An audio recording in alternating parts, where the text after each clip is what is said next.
All right, we should be broadcasting now live. And we're going to kick off our Facebook live stream as well.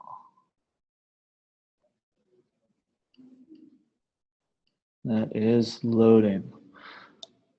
Okay, well, should be open. We already see, wow, lots of people already coming in, already over 50 participants. So welcome everybody who's coming. Okay. Well, welcome to the webinar. Wow, lots of people already coming in. We are just going to give everyone a couple minutes here to file in, take your seats, pretend it's a classroom, and then we're going to get started in just a minute. Welcome everybody. Happy Wednesday. Happy hump day. Halfway there. CMX team is all here in Seattle this week working together on some big projects. So we have the full team all around us for the first time in a long time. All right, already over 70 participants. This is great. Yeah, we had over 200 people register for this webinar, so lots and lots of people are going to be joining us here. We're going to get started in 30 seconds.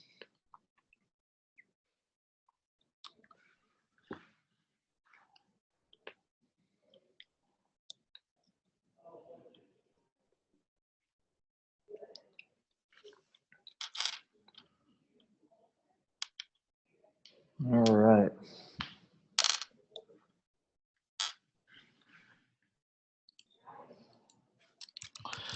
Cool. Well, we're going to kick things off here. Welcome everybody to another CMX webinar. We've been doing a lot of these lately, and seems to be that everyone's enjoying them because lots and lots of people keep coming and joining us as we're bringing more experts together and working with lots of amazing partners in the industry to provide these online events as a way to do deeper dives into the research that we're doing and to provide expertise across all the different ways that businesses are building communities and help you get some of these tactics and strategies that'll help you with your own community programs. So today we're really excited. We have another amazing webinar, this time focused on support and self-service. And we're doing this one in partnership with Coveo, an amazing platform that you'll be able to learn a little bit about during this webinar. And they'll also be sharing lots and lots of their expertise and their best practices on how to run support communities, and specifically diving into that self-service aspect, looking at how do you help members help themselves? How do you help them find the information that they need more in the most efficient way possible so that when they are coming to the community and when they are asking questions, you can increase the quality of those conversations, remove those kinds of really repetitive questions, and essentially just help people get the help that they need as quickly and efficiently as possible. So we're really glad to be partnered with Coveo, one of the leaders in this space on this webinar, and we'll dive right in. So David James is joining us. He's our expert today from Coveo. David is the Director of Product Marketing for Coveo's Intelligence Customer Service Solutions. David, do you want to just take a minute and tell us a little bit about yourself? Sure, thanks, David. It's the David and David show this afternoon. Yes, it is. Like David said, Director of Product Marketing at Coveo. I'm based in Austin and kind of oversee our integration with Salesforce.com, but kind of in a broader view, we also do a lot of the self-service and community integration work. So I'm happy to be here and looking forward to meeting everyone. How long have you been working on this stuff? I've been doing this about well, in the customer service call center community space, about 16 plus years. Worked at Salesforce on the Service Cloud side and at Lithium on their community management and social media management products. So kind of have it from the community side, the agent side, and the CRM side. Yeah, you've been around the block a long time. You've probably seen the industry change quite a bit over the last decade or so. Absolutely, absolutely. Awesome. Well, so yeah, we're really excited to get your perspective, especially seeing how social media and how customer service and how these support platforms have changed. I think we're in a time right now where technology is changing really quickly and the way companies are building these programs is evolving once again. So excited to get your thoughts on all that. I'm David Spinks. I'm the CEO of CMX. For those of you who don't know me, founded CMX 3.5 years ago after being a community manager for the last decade and basically just winging it, right? Like when I first started, I would look up how to do this work, and there were very few resources on how to be a community manager, what are the metrics you should be tracking, what are the best practices. And I had met hundreds and hundreds of people who were also doing this work, and all of them thought that they were also the only ones doing this work and running into the same challenges and running into the same problems. So that's what led us to start CMX. And now we have an amazing team working every day to bring more content to this industry, to create standards, to provide training. And then, of course, we host CMX Summit, the conference, the big conference for the industry, and CMX series events all over the world. So we're just doing a lot, everything we can to try to bring this industry together and provide the training and resources that community professionals need to succeed. And that includes these webinars, as we're bringing on more and more experts to provide their expertise in how to build community in all these different ways for businesses. So really excited to be here. Really excited to be here with you, David. And what do you say? Should we dive in? Let's get going. All right. So let's just talk about real quick what our agenda is today. We have about 1 hour in total. So we're going to be doing about 40 minutes of talk, and we have 20 minutes of Q&A at the end. So you can actually post your questions throughout this entire webinar. Right here in the Q&A section. You'll see it here in Zoom.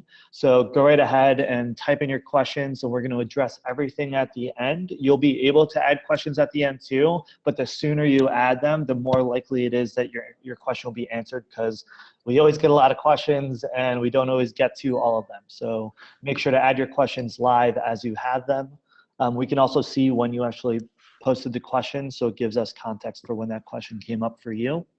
A lot of you are watching on Facebook Live as well, and we are tracking that as well. So if you have questions or comments or feedback, feel free to post in the comments on the Facebook live stream as well.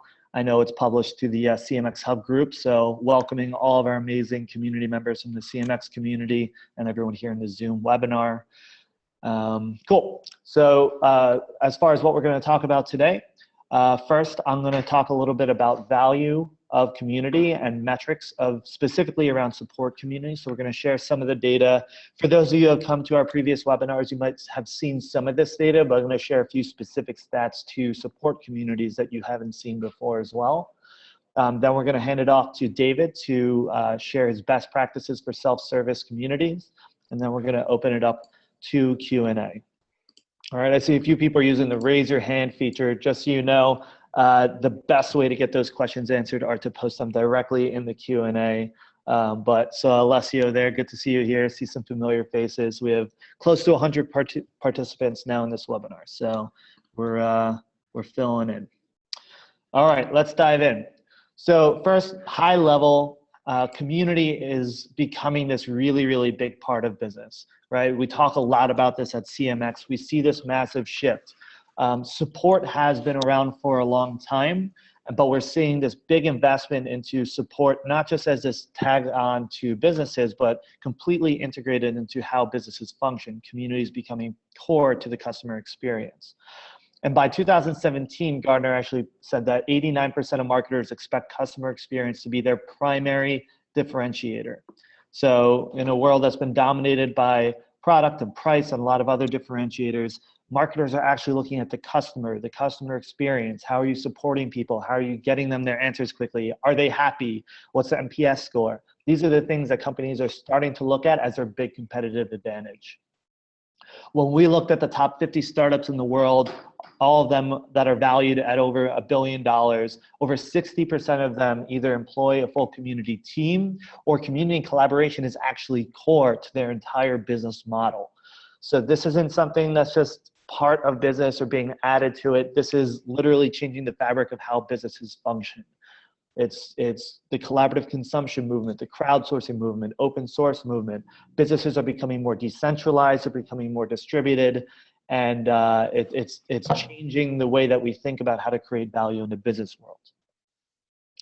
So we did this big study recently. We asked over 533 companies to fill out the survey. You can see here a little bit of the information about who filled out the survey. Big percentage of the respondents were in technology, 16% were in professional services, 10% in consumer. You can see the rest there. And then we had less than 200 employees were about 66% of the respondents, and then about 34% were greater than 200 employees. And David, I know you said that this is pretty consistent with what you guys are seeing in your in the companies that you work with as well, correct? Yeah, and as we go through some of the use cases later, this aligns to pretty much our customer base, heavy in technology and consumer. Yeah. Yeah, cool. So it's cool to see that a lot of the people who are reaching out and filling out our research and participating here are aligned with what you're seeing on the platform side. David, if you don't mind, I'm just going to ask you to mute during the Sure. while I'm presenting, so we can keep the airways clear. Thank you. All right, so let's dive into actually determining business value. So we asked respondents in this survey to tell us on a scale of 1 to 4, how confident are you that you have the right metrics in place to determine the business value of your community? 45% said they were confident, a very small percent said very confident, and then a pretty significant amount here, 42% said they rated it 1 or 2. So we found that a lot of people in this industry are still not very confident in the metrics that they're choosing and making sure that they're really properly communicating the business value of community to the rest of their organization. And so this is one of the reasons we created something called the SPACE model. This is a very simple model that we use to help businesses understand the different kinds of value that community can drive for their organization. For those of you who have been part of CMX for a while, you're probably very familiar with this model. For those of you who are new, welcome to one of the most popular models that we use with businesses, and it should help you wrap your head around how community can fit into your business. To go over it really briefly, because this is relevant, this is how we broke down our study as well. So when we talk about metrics, we broke it down into these 6 areas. We have customer support, so that's where your customers are answering questions for each other and helping each other get answers quickly. And this is going to be the primary focus of this webinar for us here today. Then we had products, which is product ideation, innovation, and feedback. This is where your community is providing ideas and feedback on how to improve your product and drive that innovation. We have acquisition and advocacy. Communities helping you grow your product or grow your customer or user base by creating ambassador programs or evangelist programs. We have content and programming, which is anything that's crowdsourced content. Think Wikipedia, Duolingo, anywhere where your community is actually creating the content that makes up your community. And then we have engagement, which we broke out into external engagement. So it's where you create a kind of an interest-based community for your customers that fuels retention. And then internal engagement, instead of customers, it's employees. So you're creating a community program to retain your employees and make them really happy. And in our study, what we found was that support is actually still very much the most popular value that companies are investing in when it comes to community. Right, so you can see here what is the single most important value that your community drives for your organization. We had 26% said customer support or customer success, 23% said advocacy at number 2, number 3 was that external engagement, and then content and product were both tied. So support, it's been around for at least 16 years. It's been part of this industry for a long time, and it continues to be the most popular area of focus for the industry. Keep in mind that community value can change over time. So we actually found that 85% of companies that are investing in support have always invested in support as the focus of their community. So once companies invest in this, it's like pretty common that they stick with it. Only 15% end up switching to support after having a different kind of value. So I think this is a representation of this is where a lot of companies start. Right? They start with support. They start with this idea of we have a community, they have lots of questions, they need to provide answers for each other. We could answer all of that ourselves, or we could create the opportunity for our community to help each other. And so support is kind of the entry point for a lot of companies to invest into community. Now let's talk about why measuring really matters, especially in support communities. So in a study that we did last year, we found that 30% of communities that fail failed because of a lack of internal support and resources. So it wasn't because they didn't have enough engagement in their community. It was because they launched this community, but didn't get the executive buy-in. They didn't have the budget. They didn't have the team. They didn't have the resources they need to be successful, which is a huge, huge problem. Like, you can be really successful at building a community and building engagement, but if you don't have the right resources in place, your program might still get shut down, people lose their jobs, community gets moved into other departments, and businesses lose faith in the value of community. So it's extremely important that we are both working on building our communities in a healthy way, as well as getting that buy-in from our organizations. Now, when we dug into this question a little bit more this year, we wanted to figure out, how do you get that buy-in? And 93% of people that responded said measuring their community value led to increased support from other departments. So that's developers, designers, executives. Other departments became more involved once they started measuring their community value. And 90% reported that they saw increased leadership support, which means they got more buy-in from those executives and from the CEO by measuring their community. So it's really clear that, okay, there's a good chance that your community will fail if you don't get the right amount of resources in place. And there's a very, very high correlation between getting resources and having a clear measurement and metric strategy for your organization. So that's pretty clear cut. You need to have a good measurement strategy. But here's the thing, when we look specifically at support communities, only 33% of support communities pick metrics within 2 months of launching or earlier. That means that there are lots of companies. I think overall in our study, only 6% actually chose metrics before launching their community, right? And then even within 2 months, we're only seeing 33% actually have metrics. So there are companies who are doing all their research into platforms, launching communities, building engagement, and going for months without still having clear metrics that they're tracking to be able to communicate the value of their community and to be able to track the success. And so we want to make a real big push here to encourage companies to define those metrics early. Even if they're not right, that's okay. Have something that you're tracking, and then if you find that it's not right, you can adapt it later on. But it's really important that you start to define those before you even launch, and if nothing else, as soon as you launch.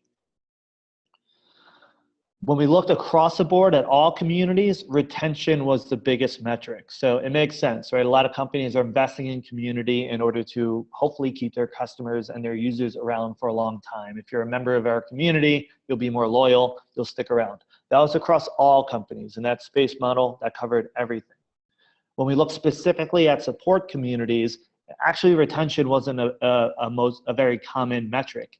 The most common metrics were case deflection, so how many cases that would usually go to your support staff got deflected to the community and answered there. 2 is self-support, so how many questions were were able to be answered by the person who was seeking it themselves, which we're going to talk more about soon. And then 3 was percentage of answered questions. So they're actually tracking what percentage of the questions that were asked were answered. So you might be measuring retention as a metric of your support community. That's actually not in line with where we're seeing most companies measure the success of their communities.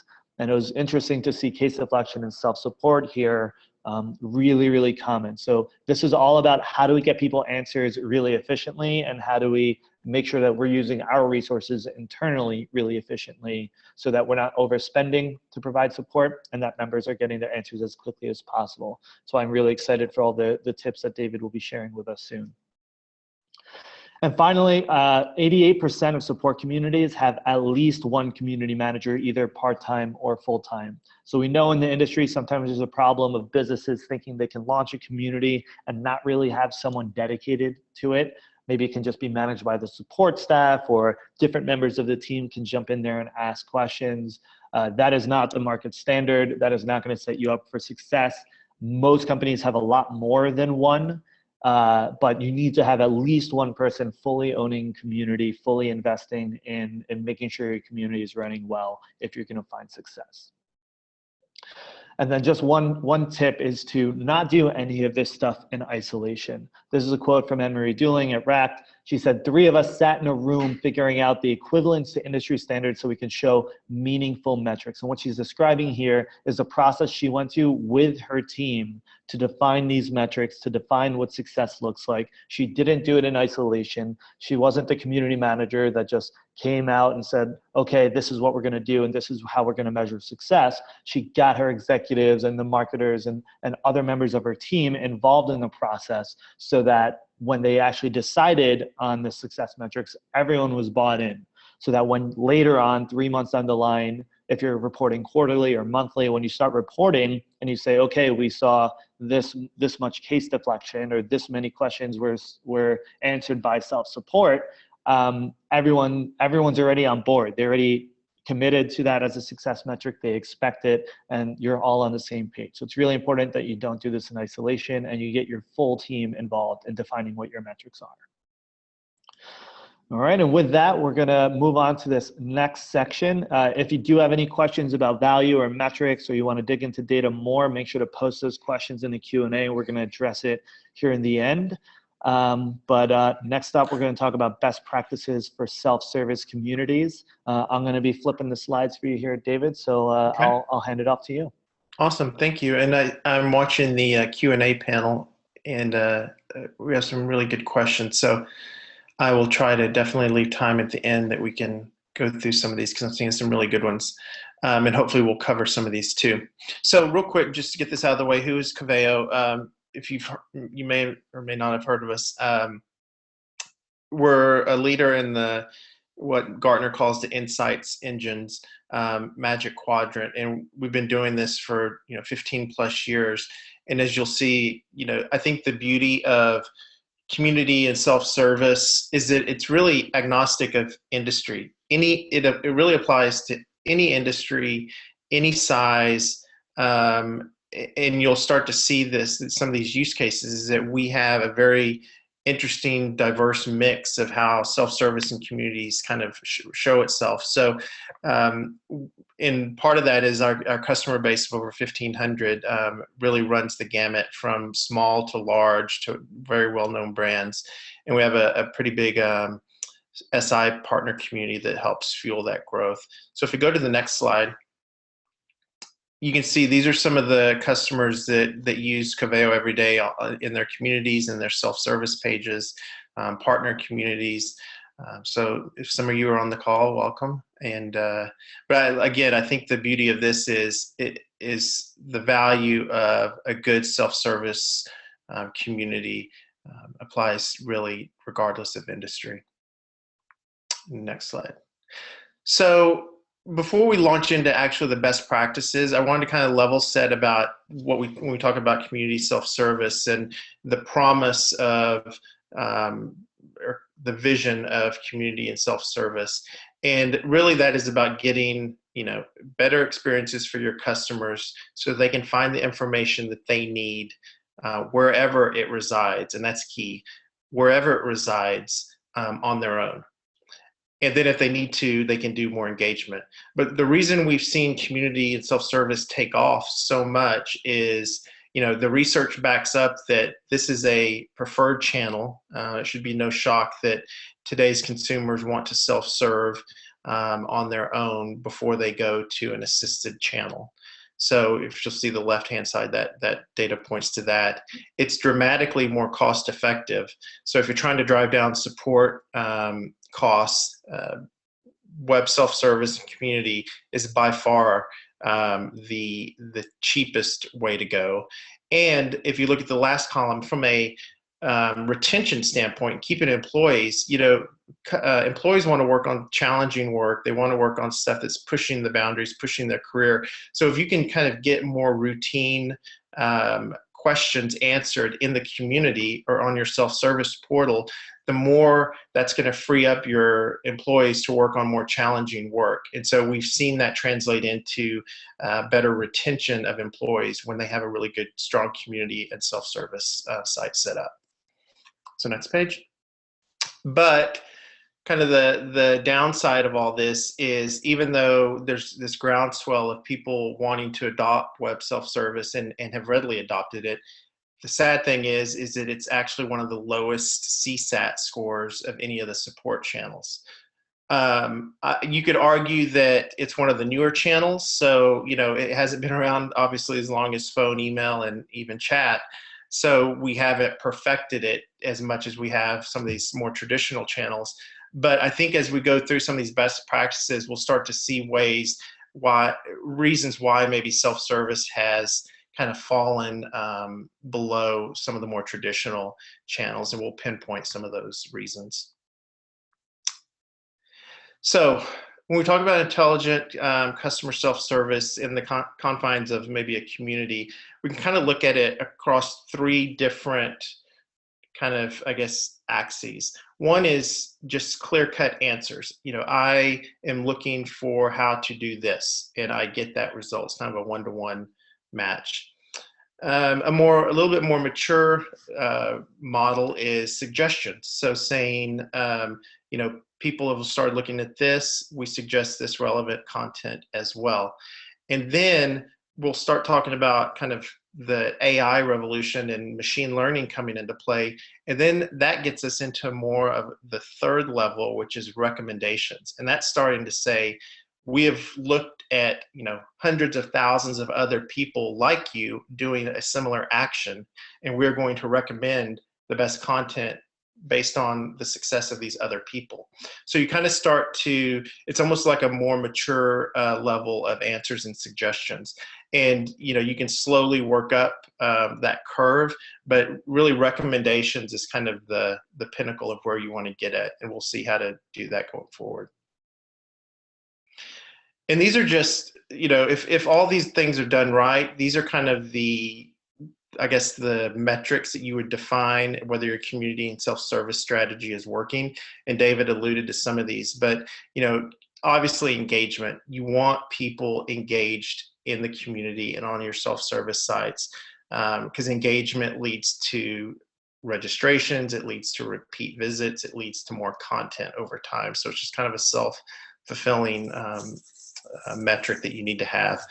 I saw a question come in around the difference between case deflection and self-service, and are they the same? Are they different? And that's a really good question, because they're similar, but they're completely different. So self-service success is someone coming to your website and they're finding what they're looking for. Just simple like that. People go to your site, they're finding the content, and it did not require any assisted support. So it was a positive experience. They found what they need. Case deflection is kind of a subset of self-service success.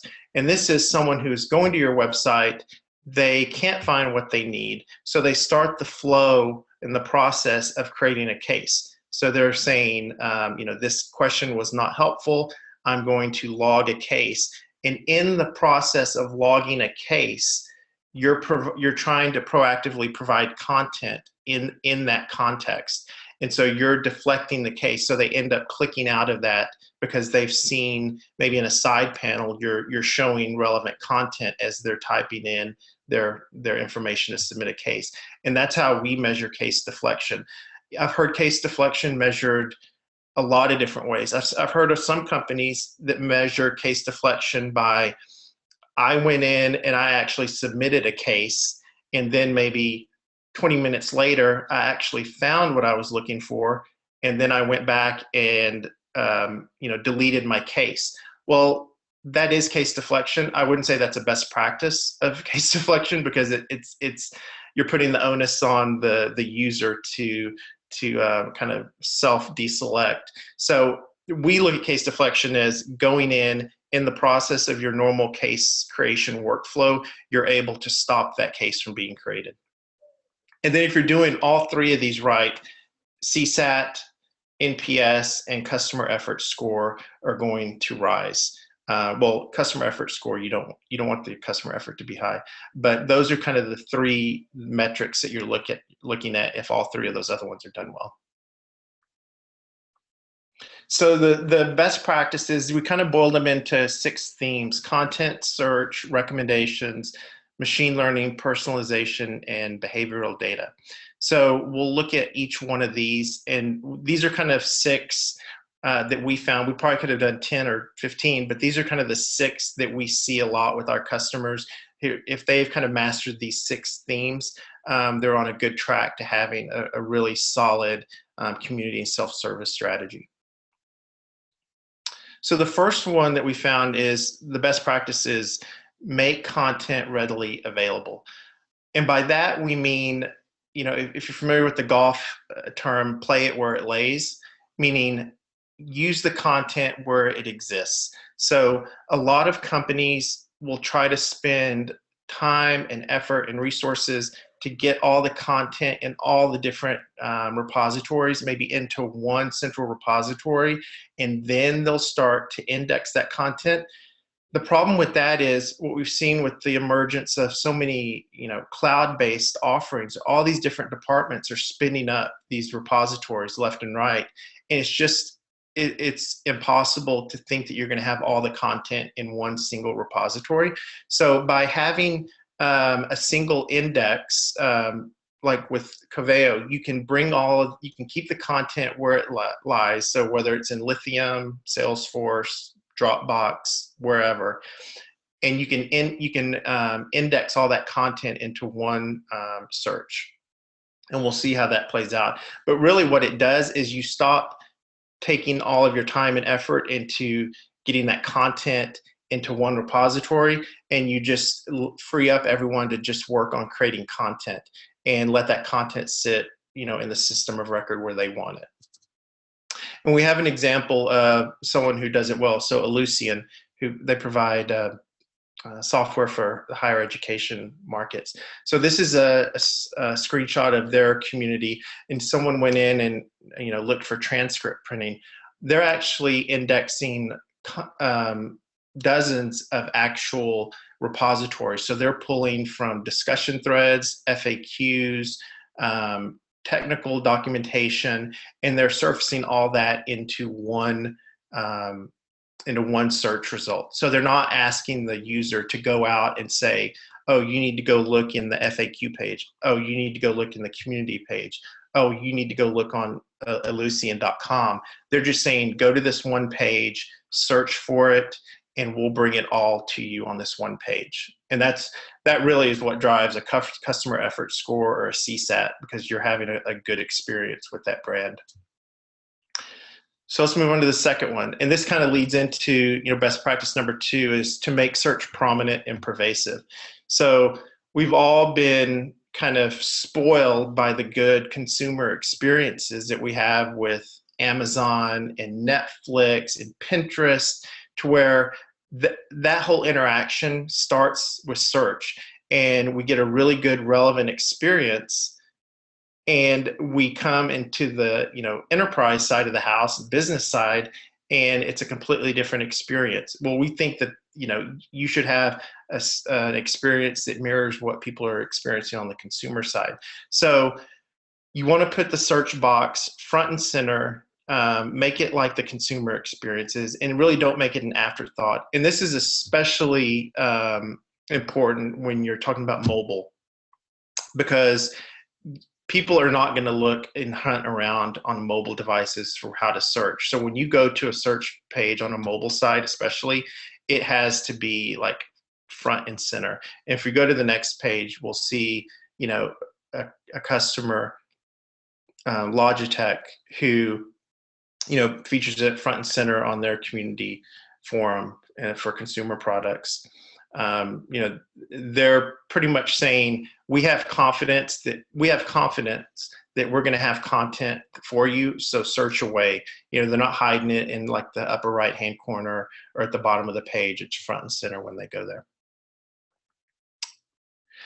Best practice number 3 is proactively recommend content. And this is where you start to look at kind of what customers are doing with behavioral data. So whether it's in Adobe or your CMS system or Google Analytics or your Coveo Analytics, you're looking at that behavioral data, what they've looked at, what they've searched, and then you're saying, did they have a successful outcome?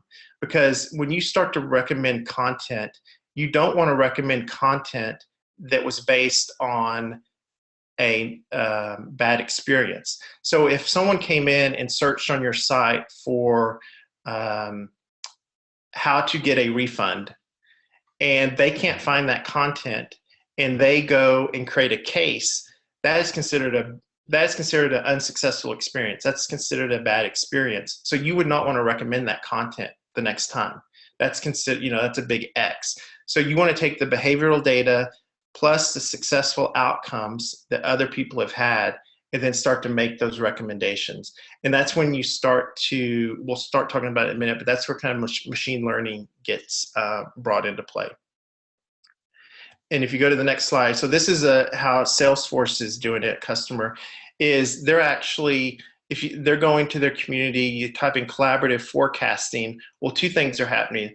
We're recommending, we've said, based on the thousands of people that have talked about collaborative forecasting, we think the Quick Start guide has proven to be the most successful search result. So we're gonna put that above everything else, because that has proved to be the most clicked on, the most relevant content. But we're also doing something in the upper right hand corner. We're actually recommending learning that other people who have searched for this subject have taken. So people who have searched for collaborative forecasting have found learning courses to be useful. And not only are you starting to recommend content that's kind of outside traditional communities, but you're also starting to get into a revenue generation business a little bit, because if you're charging for recommended learning, you can actually start to associate revenue from this. Number 4 is, like I said, let machine learning do the heavy lifting. And I saw a question come up just a minute ago about high volume support communities and how do you handle high volume, large scale support communities. And really, I mean, there are a lot of different ways you can go with that, but the advances that have been made in machine learning are really suited for this high volume, high scale content, because it's saying, we're going to look at the content that you have. We're going to look at the context that it's being searched in. So are you a customer? Are you a partner? Are you looking at a certain product page? And then we're going to look at your behavior of once you search and what you're doing. And kind of when you add all 3 of those things up, you get to relevance. And really, the ultimate goal of machine learning is to make that experience more relevant. Machine learning for the sake of machine learning is just wasted time and effort. I mean, there has to be, you talk about, people talk about artificial intelligence and machine learning and natural language processing, and they can get kind of wrapped up in the technical part of it. But you're doing all of this because you want to translate it to a more relevant experience. So these are kind of the 3 kind of pieces that we think make for a more relevant experience when it relates to communities. And we can go through, we'll pass through this one just for the sake of time and go to the next one. So here's another example from the Salesforce community. So same thing, collaborative forecasting. So what machine learning is doing is it's saying other people who have started typing collaborative forecasting, not only have they found collaborative forecasting useful, but they've also found configuring collaborative forecasts or setting up collaborative forecasts. Those have been other successful search terms that people have found useful. So you're starting to recommend content in the search bar, similar to what Google does, before you even click on something. And that's just leading to a more useful experience for the user and saving them time. So we're coming home, we're landing the plane. So 5 and 6. So best practice number 5 is understanding your customer's behavior. So you have to know what they're doing if you're going to improve your sites. You have to take the guesswork out of it. So, whatever system you use, you have to be able to understand what community members are searching for. You have to understand what they're opening and clicking on, and you have to understand what they're creating cases on. Because if they're looking at content over and over and over, and they're creating cases on that same content over and over and over, there's obviously, either the content isn't right, or it's not clear, or it's out of date. So you want to see what is happening with this behavior. Is this behavior, well, if they're searching for content and they're not finding it, then you have some big content gaps. So they're almost telling you your content strategy for you. If you go in and look at reports, if you go to the next slide, David, if you go in and look at reports, look at reports that say, what were people searching on, queries without results. I mean, that right there is, they're kind of telling you your content strategy for what areas, what content is missing from your community. So being able to say, look, over the last 2 months, we've had a spike in content that isn't, or a spike in searches that isn't yielding the right search results and the right content, and it's driving up case creation, then you know that you have a significant content gap that needs to be addressed.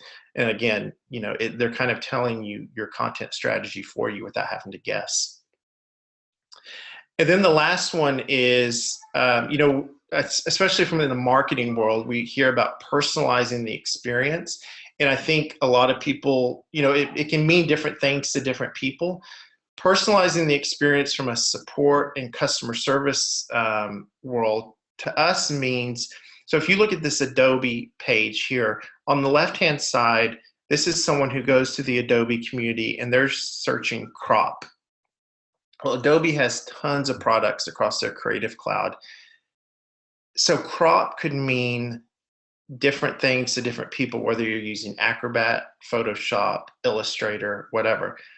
So you're going to get relevant results, but they're not going to be personalized to you. Now, if you go to the right-hand side and you know based on that user's behavior that they were visiting Photoshop pages, or they're a Photoshop user, they're logged in and authenticated, and you know that they have a Photoshop license, well, when they start searching for crop, you should start serving up Photoshop content and personalizing that experience, because more than likely, they're not going to be searching for cropping an Illustrator file if they don't even own Illustrator.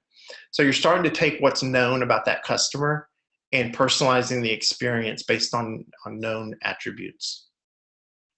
So those are the 6 kind of quick, high-level best practices that we've witnessed with our customer base and talking with partners, that they say that, these are kind of the 6 key things for really building a really good self-service and customer support strategy. So with that, I guess we'll turn it over to David to see what kind of Q&A they have. Awesome. Thanks so much, David. Yeah, so just there's a lot of really practical tips there, and to kind of wrap it all up, just make sure that you're setting yourself up from the strategic side to be able to have the resources to build this. Like, a lot of these tools and practices will clearly bring a lot of value to your business. They'll save costs, they'll improve the customer experience. So make sure you get that buy-in early on from the rest of your team. Make sure you're defining the metrics that you expect to see from this. And then these were just 6 of the best practices that you can use to actually put into action. David, is there anywhere else that people can go to learn more about this stuff or to connect with you? I know we absolutely. I mean, definitely email me at djames@coveo.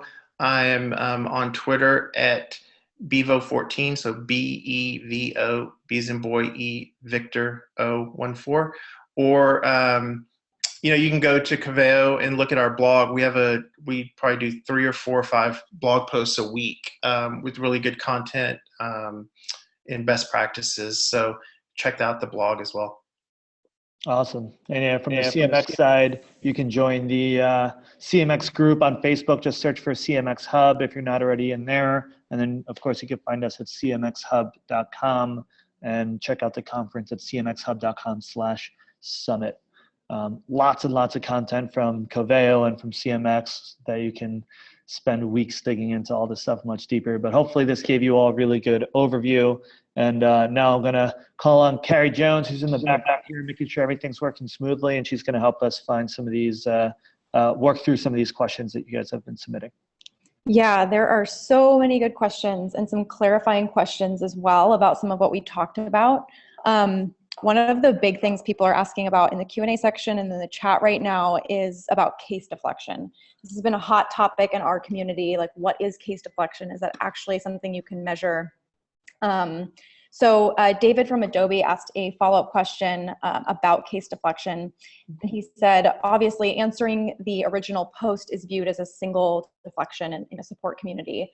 But how are other views of that same thread after it's been answered treated with respect to a case deflection metric? Is that something that you take into account when saying that this is a valuable thing that happened in our community? So you're saying that someone posted on the community and it was marked as solved, but then someone else opens up the discussion again and continues maybe asking questions? I think what I'm seeing, I'll just read it word for word here. Okay. He says, how are community managers assigning a value to case deflection? Obviously, answering the OP's post is viewed as a single deflection, but how are other views of that thread after it's been answered? So not necessarily other people asking questions on that thread, but other views of it treated with respect to a case deflection metric. Wow, that's a really good question. I don't know if I have a definitive answer, just because there's so many different ways everyone measures case deflection. I think that is and actually I'll follow up with someone on our team and get more clarification around the metrics. But the way we typically look at case deflection is, like I said earlier, within the flow of I've looked for something, I can't find it. It's not in the flow of I posted something on the community and then it has different view. We don't really measure it from a view standpoint. That's not to say we haven't. So I can take that. Carrie, if you want to get me his information, I can follow up one-on-one with him. Yeah, David, do you want to just privately chat us and follow up with your contact info, and we'll definitely help you offline. That's a great question. Really complicated. Yeah, that's definitely, it's a complex use case. Yeah, I'm about to ask you another complex question, which we might also have to take offline. Oh, no. But this is from Jessie at Zendesk, and she asks for more clarification as well on how you would account for folks who submit a ticket via alternate channels. So rather than submitting it from your community, they do it via phone, chat, email, etc. And those might be counted as quote unquote failed experiences, but you might not necessarily be able to link that to a failed knowledge search. So she was just saying she's just basically a little worried about the relevance of a deflection metric to community specifically. Yeah, I mean, and that's a really good thing to bring up, because in the real world, we don't live in our little community bubble or in our self-service bubble. We're looking at something online, and then we're doing a live agent chat, or we're doing a phone call. I would say the only really surefire way you could know if you deflected that case is if you're authenticating a user. So if you've authenticated a user within your community and you've seen that they've been looking at certain content, or they've been doing certain searches, and then they submit maybe they do submit a ticket on the phone or live agent, and they've logged that case under that same person's credentials, under their customer record, then you would have the data to show that you deflected that. But you would have to make sure all your systems are aligned and that you're using kind of a customer master of that data to be able to do that. But it's again, case deflection there's never going to be one method that solves it. I don't know if any of you go to the TSIA conference. It's more for technology services, but you can count every year there to be a very heated discussion. There are 4 or 5 different viewpoints about how to measure case deflection, because there's so many different angles to look at it. And what you just brought up is a perfect example, because the way I presented it doesn't solve for the other ways that you could contact someone on the phone or email or whatever. That's a good question. Yeah, definitely. I think we're going to have to dive into that at another point. Let's see. Sheena asked, isn't content an important piece of community metrics because content is what helps us build self-support resources for customers? Yeah, I mean, content is absolutely, I mean, if you don't have good content or in a content team that's actually constantly looking at this, you're really setting yourself up for failure, because especially depending on what industry you're in, if you're in this, technology or consumer business where things are rapidly changing and iterating, you've got to make sure that you have a content team who is on that. Because if you have the best intentions of creating content and maybe you do a really good job at launch of creating content and that content is not updated, then you're just setting yourself up for more cases down the road, because that content isn't fulfilling people's needs. So, content wherever it exists, whether it resides in the support group or the product group or documentation or on YouTube or your website, content has to be the basis from where you build that strategy. Absolutely. Just to follow up on that, have you seen any best practices around content teams being internal and needing like a dedicated team of like 3 or something like that to keep that up to date? Or is like one person needs to be in charge of governance? You can outsource it. Yeah. What are you seeing? I mean, I think I don't know if necessarily the numbers of people on the team matter. I would just say that if you do, like at Coveo, we have moved to if you're familiar with an agile methodology across all of our different teams, including marketing.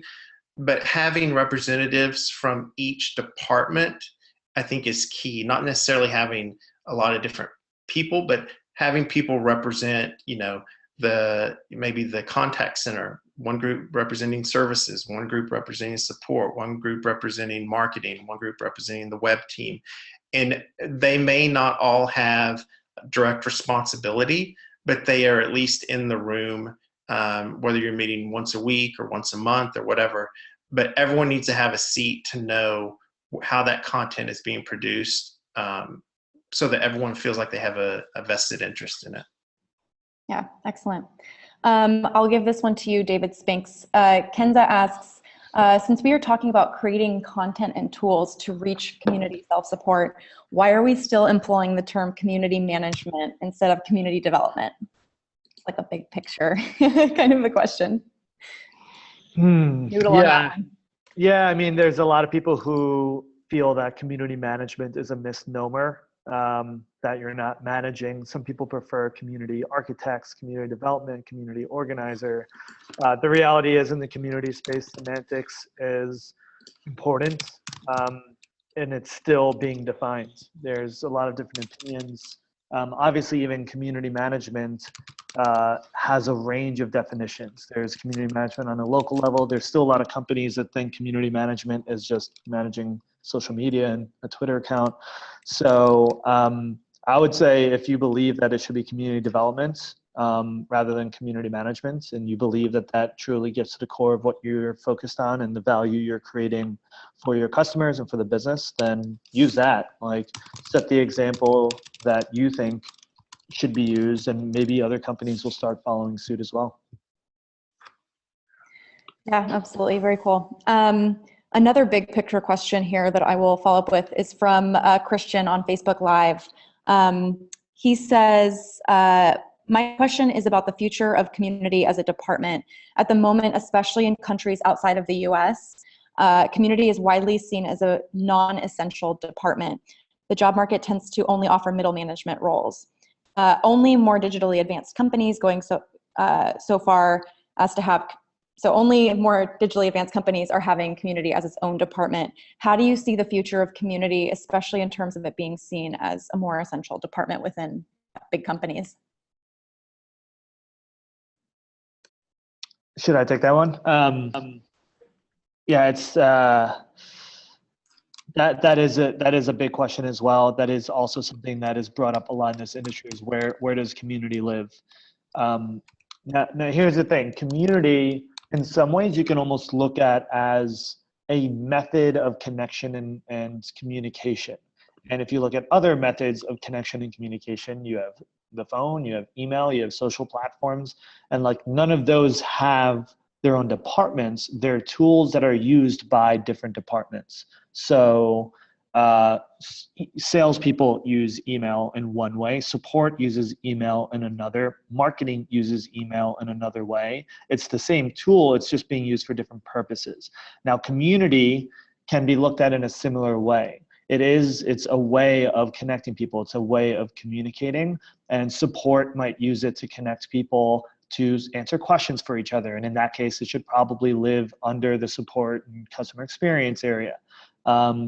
Community can be used for marketing, where you're creating ambassador programs and evangelists. And then that makes sense to be under marketing, because those are the metrics that you're aligning to. Same for products, right? If you're pulling in product feedback and ideas from the community, then that can live under the product team. So it can live under other departments and still be successful and still be healthy. There are some companies that are building community as its own department. Usually that's when their business itself is community centric. So you see things like Kickstarter had its own community team. That's where the product itself is actually connecting people. Airbnb is another example, but it's moved around there a lot too. At Salesforce, it was under marketing for a while, and now it's under product. We're all figuring that out. I think in the long run, it's going to be up to us as community builders to prove the value of our work, continue to get more buy-in, continue to get more resources, continue to grow our team so we're managing bigger and bigger groups. And we'll see naturally the community professional will take a larger and more responsible role within the organization, move up that ladder. And as that happens, as we move up the ladder and become directors and executives and VPs and maybe chief level one day, then it becomes really easy to carve out that department. But for now, while we are still figuring this stuff out and proving our value, we're going to fall under other departments. And I think it's just a work in progress. Yeah, absolutely. Another two-part question here from Karen. Where do bots fit into this self-service equation? And then second, are there any examples of how larger companies are connecting or combining their community support marketing teams for self-service content? I'll take the bots one. I think they do have a use case and that they're beneficial. I would say that their bots to date are more beneficial for kind of routine, non-technical, non-complex issues. So being able to say, when does my flight depart? When does flight 512 depart? And then it automatically queries and then sends back a result. Or how do I reset my password? And then it automatically queries and resets. But when you get into more complex situations, I don't think the bots have proven themselves, nor I don't think that's really the promise of bots today.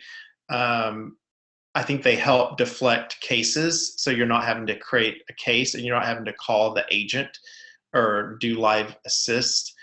So it's helping to drive costs down that way. But for more complex issues, I don't think bots are anywhere close to solving that yet.